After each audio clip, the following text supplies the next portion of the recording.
नमस्कार, माझे नाव समर्थ संतोष फड. मी इयत्ता 4थी ब मध्ये शिकत आहे. उठा, जागे व्हा. जोपर्यंत ध्येय प्राप्ती होत नाही तोपर्यंत थांबू नका, असा संदेश देणाऱ्या स्वामी विवेकानंद यांची कथा मी आज तुम्हाला वाचून दाखवणार आहे. एके दिवशी स्वामी विवेकानंद आपल्या पाळीव श्वानासह आश्रमाच्या आसपास फिरत होते. अचानक त्यांच्या समोर एक युवक येऊन थांबला. त्या युवकाच्या चेहऱ्यावर एक प्रकारची निराशा स्पष्टपणे दिसत होती.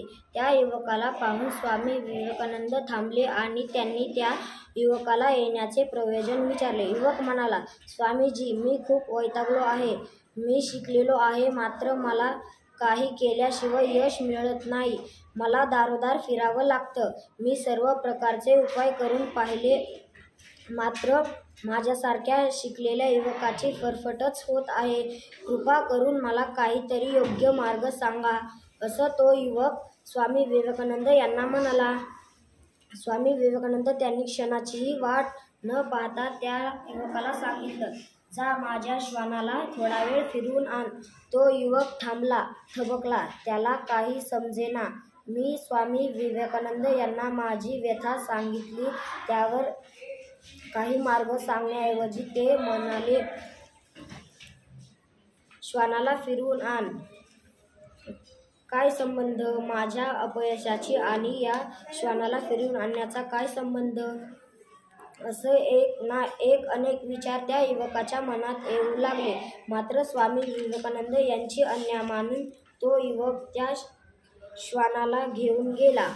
जवळपास दीड तासाने तो युवक त्या श्वानाला घेऊन परत आला. स्वामी विवेकानंद यांनी पाहिलं तर तो युवक ताजातवाना दिसत होता. श्वान मात्र चांगलाच दमलेला होता. स्वामी विवेकानंद यांनी त्या युवकाला हाच प्रश्न केला. स्वामी म्हणाले, तू इतका वेळ फिरूनही ताजातवाना वाटतोस आणि माझा श्वान मात्र इतका दमलेला आहे का वाटतोय? त्या प्रश्नावर तो युवक तात्काळ उत्तरला, अहो स्वामीजी, तो श्वान इतका वेळ या दारात त्या गल्लीतून त्या गल्लीत, या दारातून त्या दारात फिरत होता. त्यामागे फिरत होतो. तो श्वान कधी कधी कोणावर भुंकतही होता, मात्र मी त्याच्या मागे फिरत राहिलो. खूप धावपळ झाल्याने श्वान थकला असावा, असं तो युवक त्यांना म्हणाला. नजर त्याकडे टाकून स्वामी विवेकानंद म्हणाले, यातच तुझ्या प्रश्नाचं उत्तर दडलेलं आहे. त्याच्या मागे जातोस, इथे तिथे भटकतोस. तू दमला आहेस म्हणून तुला यश मिळत नाही. विचार न करता तू इतरांच्या मागे जातोस आणि दमतोस. तुला काय करायचं आहे, तुझं ध्येय, याचा विचार इतका करून आणि मग तू दृष्टीने वाटचाल कर.